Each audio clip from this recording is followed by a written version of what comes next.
அனைவருக்கும் வணக்கம். இன்றைக்கி ரொம்பவே சூப்பரான டிஃப்ரெண்ட்டான ஒரு ஸ்வீட் ரெசிபி தாங்க இந்த வீடியோவில் பார்க்க போகிறோம். சொன்னால் நம்ப மாட்டீங்க, இந்த ஸ்வீட் ரெசிபி மீதமான சாதத்தில் தாங்க பண்ணது. அவ்வளோ ஒரு டேஸ்டியான ஜூஸியான சூப்பராக இருக்குது இந்த ஸ்வீட் ரெசிபி. எப்படி செய்கிறதுன்னு பார்க்கலாம் வாங்க வீடியோவுக்கு. நம்ம சேனல் வீடியோ இப்போ தான் ஃபர்ஸ்ட் டைம் நீங்கள் பார்க்குறீங்களா இருந்தால் சேனலை மறக்காமல் சப்ஸ்கிரைப் பண்ணிக்கோங்க. இப்போது இந்த ஸ்வீட் செய்கிறதுக்காக நான் 1 கப் சாதம் எடுத்திருக்கேன். எல்லா அளவுகளும் இதை ஒரே கப் வச்சு தான் மெஷர் பண்ணியிருக்கேன். 1 கப் சாதம் எடுத்து நான் மிக்சியில் போட்டு இப்போது நான் பேஸ்ட் பண்ணிக்கிறதுக்காக இதில் எல்லாத்தையும் ஒன்று சேர்க்க போகிறேன். கூடவே 1 ஸ்பூன் ரவை, 1/2 கப் தயிர் இல்லைன்னா மோர் எது இருந்தாலும் அதை சேர்த்துக்கோங்க. கொஞ்சம் உப்பு, 1/2 டீஸ்பூன் சுகர், இதை எல்லாத்தையும் சேர்த்து நல்ல மையாக பேஸ்ட்டாக ரெடி பண்ணிக்கோங்க. நைஸாக நல்ல பேஸ்ட்டாக ரெடி ஆகிடுச்சு. இப்போ இது எல்லாத்தையும் இன்னொரு பவுலில் மாற்றிக்கலாம்.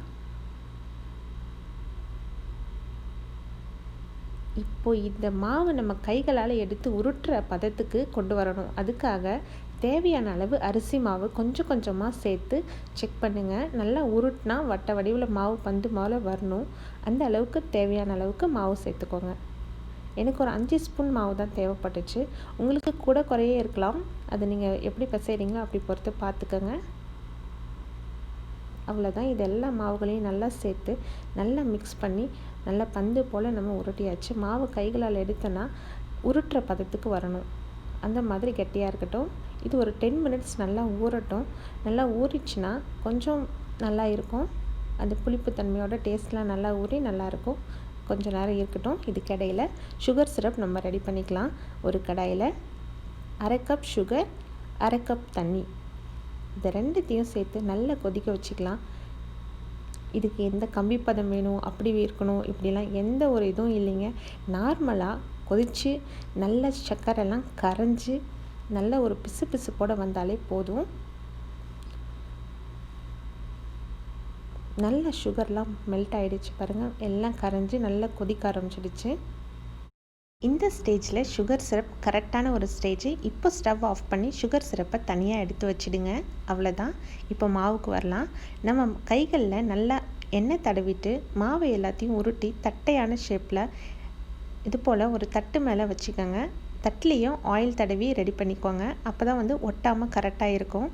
எல்லாத்துலேயும் இந்த மாதிரி ஓட்டை போட்டு இதை ஷேப்பில் ரெடி பண்ணிக்கலாம். இந்த ஷேப்பில் தான் செய்யணுன்னு அவசியம் இல்லை. குண்டு குண்டாக குலோப் ஜாமுன் ஷேப்பில் கூட நீங்கள் செய்யலாம். அவ்வளோதான், எல்லாம் ரெடி ஆகிடுச்சு. இப்போ எல்லாத்தையும் அப்படியே ஃப்ரை பண்ண வேண்டியது தாங்க. கண்டிப்பாக ஸ்டவ் மீடியம் ஃப்ளேம்லேயே வச்சு ஃப்ரை பண்ணுங்கள். ரொம்ப ஹை ஃப்ளேமில் வச்சுட்டேன்னா உள் சைடெல்லாம் வேகாமல் போயிடும். உள் சைடு வேகலை அப்படின்னா அது ஜூஸ் அப்சர்வ் பண்ணுறது கஷ்டமாயிடும். சுகர் ஜூஸு உள்ளெல்லாம் அப்சர்வ் ஆகாது. எல்லா சைடும் ஈவனாக குக்காகி வர மாதிரி நல்லா திருப்பி போட்டு எடுத்துக்கணும். நல்லா 2 சைடும் ஈவனாக குக்காகி வந்துடுச்சு. இப்போ அப்படியே எடுத்து சுகர் சிரப்பில் போட வேண்டியது தான். அவ்வளோதாங்க. இது கொஞ்சம் நேரம் நல்லா சுகர் சிரப்லேயே ஊறட்டும். அப்போ தான் உள்ளே எல்லாம் சுகர் சிரப் எல்லாம் இறங்கி நல்ல ஜூஸியாக சூப்பரான ஒரு ஸ்வீட் நமக்கு கிடைக்கும். கொஞ்சம் நேரம் கழித்து நான் எல்லாத்தையும் சுகர் சிரப்லேருந்து எடுத்து அப்படியே சர்வ் பண்ணுறேங்க. அவ்வளோதான். ரொம்ப சூப்பரான எம்மியான ஒரு சிம்பிளான ஸ்வீட் ரெசிபி. வீட்லேயே மீதமான சாதத்தில் தான் செஞ்சோன்னு சொன்னால் நம்ப முடியாத அளவுக்கு ரெடி ஆகிடுச்சு. கண்டிப்பாக ட்ரை பண்ணி பாருங்கள். உங்கள் எல்லாருக்கும் ரொம்பவே பிடிக்கும். Thank you.